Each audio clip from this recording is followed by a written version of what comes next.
కొరింథీయులకు రాసిన మొదటి పత్రిక 2వ అధ్యాయము 11వ వచనం నుండి, ఒక మనుషుని సంగతులు అతనిలోనున్న మనుష్యాత్మకే గాని మనుషుల్లో మరి ఎవనికి తెలియను? అలాగే దేవుని సంగతులు దేవుని ఆత్మకే గాని మరి ఎవనికిని తెలియవు.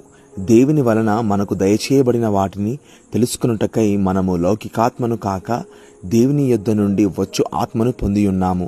మనుష్య జ్ఞానము నేర్పు మాటలతో కాక ఆత్మ సంబంధమైన సంగతులను ఆత్మ సంబంధమైన సంగతులతో సరిచూచుచు ఆత్మ నేర్పు మాటలతో వీటిని గూర్చియే మేము బోధించున్నాము. ప్రకృతి సంబంధి అయిన మనుషుడు దేవుని ఆత్మ విషయములను అంగీకరింపడు.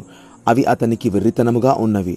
అవి ఆత్మానుభావము చేతనే వివేచింపదగును గనుక అతడు వాటిని గ్రహింపజాలడు. ఆత్మ సంబంధి అయిన వాడు అన్నిటినీ వివేచించును గాని అతడెవని చేతనైనను వివేచింపబడడు. ప్రభు మనస్సును ఎరిగి ఆయనకు బోధింపగలవాడు ఎవడు? మనమైతే క్రీస్తు మనస్సు కలిగిన వారము.